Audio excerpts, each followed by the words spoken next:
Welcome to Merschman Seeds Cup of Joe. On this episode, here's some new information about our seed treatments, Starting Line and Starting Line Plus with Saltro and Trunemco. Ben shares more in-depth information from our seed treatment supplier. Merschman Seeds Powercore Enlist corn is in good supply here at Merschman Seeds. Hi, this is Joe Merschman. Welcome to Merschman Seeds Cup of Joe. Today we have Ben, Lynn, and Turk. We had a pretty big meeting this week with one of our seed treatment suppliers. So Ben, I'm going to let you lead with that. Yeah, we've had Amy Niver on before. She's Rosen's vice president of seed treatment, and she's kind of gone in depth. There's multiple videos on YouTube if you'd want to look at, what the in-depth and how our seed treatment works to protect the yield potential. But she went in and did another deep dive on our Trunemco product for our sales managers this week at our sales meeting. So I kind of wanted to talk about that again to give guys an idea and to reaffirm the growers that have bought our Starting Line Plus, because that's a component of the Starting Line Plus, why and how it is the best product on the market from a soybean cyst nematode protection standpoint. And just to footnote that, cyst nematodes are becoming worse. I mean, in plain language, are becoming a much bigger problem because our PI 88788, which is almost in every soybean out there, is starting to fail. So if you're buying, in the past we never worried about cyst nematode. I had cyst nematode resistance. Well, the resistance isn't resistant anymore. So you need a little help. And so consequently that's what's leading to this, and that's why there's a big interest in going to a different source of resistance such as Peking, and we talked about the last episode how our effort is towards to go to more Pekings, but Trunemco offers another path to control soybean cyst nematode. Correct. So there's basically two modes of action in Trunemco, and the first mode of action is a bacillus strain. So it's a bacteria, and that bacteria basically colonizes the rhizosphere, which is the area right outside of the root hair where the nematodes would infect the female nematodes would infect the root hair. So it's actually working in a couple different directions. So that bacillus, as it's colonizing the root hair, it is taking the root exudates that the cyst nematode would normally be inclined to travel to. Cysts typically don't move more than an inch in the soil in their lifetime.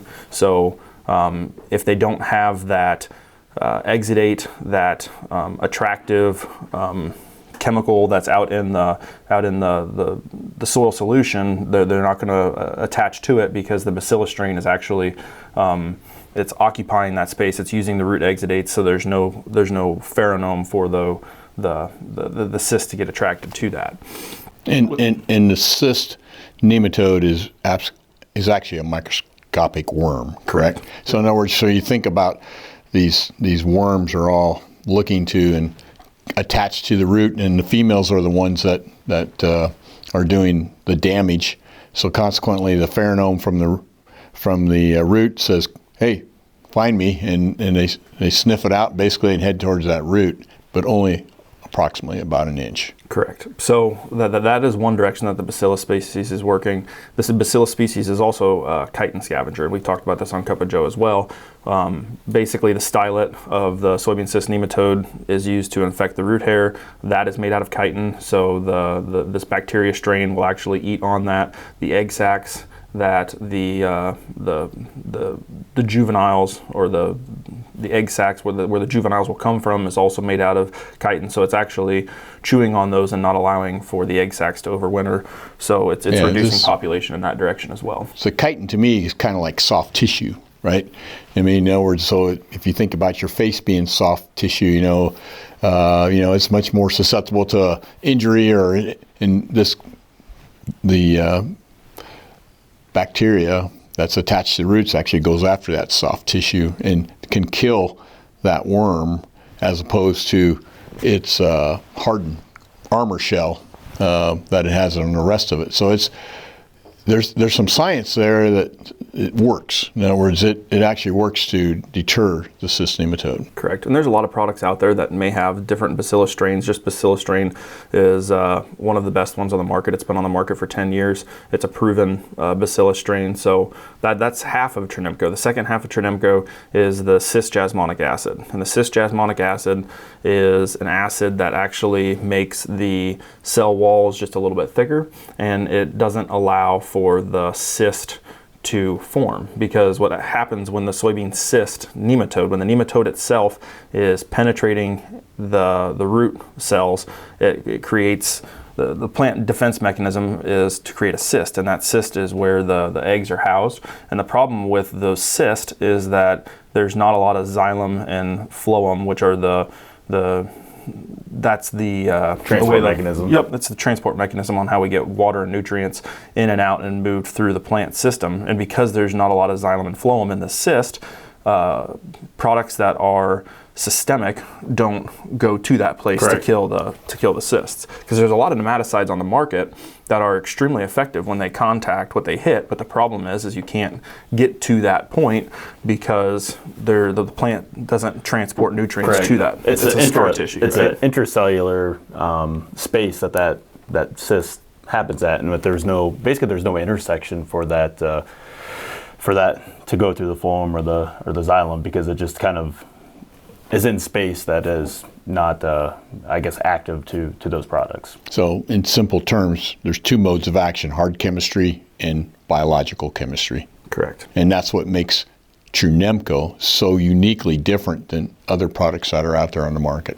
Yep, and there's a lot of products that have products like the cis-jasmonic acid. There's a lot of products that have bacillus species, but it is truly unique in the fact that it is a two mode of action way to attack the soybean cyst nematode. And just to put a kick in for our starting line plus, we have Saltro as well from a soybean cyst nematode mode of action. It actually lowers the respiration that is happening in the SDHI chemistries, lower the respiration in soybean cyst nematode as well. So it kind of, if you're lowering your respiration, it kind of like makes them sleepy, makes them less effective. Mm-hmm. So very unique in the fact that we have three modes of action with our starting line plus soybean seed treatment. But she did a deep dive. I thought it was good. We will attach her slide deck here, so that if anybody wanted to go dive into it a little bit deeper and kind of look at the different mechanisms, you'll have a way to go look at that. I think it was cool what she also added, and we've talked about it before though, is that the turpidity portion on, when we're talking about these biological products, if they're not either awakened or fed, they will die. And by having that turpidity and having the food source there, we're able to make sure that we are given not only the plant, but then the bacteria that we're using a food source, so that way they can get a good colonization of the roots, and we're setting ourselves up to actually be successful rather than just by golly. And that's something that I'm very interested to see how the market develops on this, because it's something that is very unique with us right now, having that food source for multiple different benefits for the plant and some of the biological products that we're using. That's a great call out, because when she was talking about her yield data too, she was looking at what is essentially our starting line soybean treatment minus the heads up, and then she was trying that base treatment plus the Trunemco by itself, and it wasn't very stellar. I mean, it didn't have the extender that is in the turpidity. And then when you look at the yield data, if you take any individual sequence out, whether it be the heads up, whether it be the thiabenzol, whether it be the Saltro, when you take any of those things out, you don't get the same symbiotic effect. You don't get the same building blocks that you get when you have a full portfolio like what we have in the starting line plus. Yeah, so there's a lot of companies out there saying they have the same as, but they don't. I mean, they're not putting every one of those components in, which are interlocked to make the product better. And the data supports that it is the best seed treatment out there. It is truly the best seed treatment out there. And again, we have our open debate. Come on in. If you think your seed company's product is better, bring it in, and we'll have a debate. And believe me, we are uniquely different, and we're offering it at a very attractive price. Absolutely. Yeah, that was my key takeaway there, that we have a I don't want to call it a yield ladder, but for lack of better terms, every one of these products has a purpose to get us to that next level. And other people could have a ladder, but it might be more of a step stool than an extension ladder. So it's very exciting stuff that we'll appreciate Amy coming on. The part that I kind of took out of it too was this is a frontier that is on the cusp, I think, of being very on the forefront minds of dealers, farmers. Right now, it's a known pest. We know we have issues. Talca talked about it's $1 billion annual pest for us, but the by golly days of trying to fix it, I think, are gone. We're getting scientific research. We're getting products that are proven not only in a lab, but also in field settings, and I think that's very important because as we've had discussion with some biological experts, I guess you'd say, there's a really hard time of making a biological product work in the lab and then translate that to the field. And I think we've got a pretty solid product there that has proven itself. With a lot of research behind it. Correct. Many years, not just one and done type thing. Turk, do you have anything you want to add? Well, just like Ben said that, and Lynn, that all of these things in combination is what really makes the difference.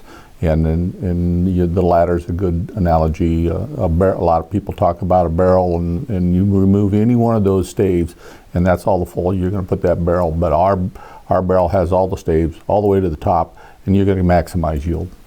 Very true. I would just like to, on another subject, just point out that we have Merschman corn now, and Ben has worked overtime to bring us the fastest path to market with Powercore Enlist. Powercore Enlist is a Corteva trait, and we're using Corteva genetics. And this will work on the broad acre, and then on top of it, we're doing the same thing that we do in soybeans. We're putting a very unique seed treatment on it, which will enhance the performance and includes stupidity, which we believe in very strongly. So consequently, if you have not placed all your orders for corn, try some of the Enlist Powercore corn because of the fact that it offers 4 above ground post herbicide application options, Liberty, Roundup, 2,4-D, and Assure or FOPS. And then it also has a multiple modes of action for above ground insects. So the key difference there is cutworm. We have suppression of cutworm compared to the VT Double Pros that are out there. And that's a good point. So we have a good supply, and uniquely, I think we're the only company in the industry that does this. We will guarantee if you order the hybrid, you will get the hybrid. We guarantee it, and if we have to make a substitution, which it's substitution season coming up here real quick. It's happening right now. It's happening right now. So it's free. If we substitute the hybrid, it's free. So if you order corn, you're going to get the hybrid. Now, we don't guarantee weight or grade, but we guarantee you will get the hybrid. So if you're getting substituted from one of your other corn companies that you do business with, you might as well try the newest, fastest path to market, the newest trait, and that's Merschman Enlist Powercore corn with some genetics that are very, very solid and very, very proven. So we'd appreciate you trying some this year. Anything else? All right. Now, I'm going to give you guys a stern warning. These all came from our customers. You will laugh, okay? Okay. All right. Anyhow, what happened when the farmer crossed a chili pepper, a shovel, and a terrier? What happened when the farmer crossed a chili pepper, a shovel, and a terrier? He got a hot diggity dog. Okay. That's good. All right. Now this one here, I could go the whole list, but we're just going to take a couple highlights out of it, okay? What does a clock do when it gets hungry? What does a clock do when it gets hungry? It goes back 4 seconds. Goes back 4 seconds. Mm-hmm. Makes sense? Mm-hmm. All right. I don't know if you heard this. You seen the headlines? Energizer Bunny got arrested.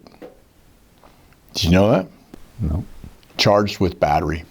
I thought that was a good one. Yeah. But anyhow, thanks for watching today. We appreciate your business. If you haven't ordered your seed, we still have good supplies. And don't forget, if you buy our corn, we guarantee you're going to get the hybrid, or the replacement is free. And we'll hope that your family is healthy and safe. We'll see you next week. Take care.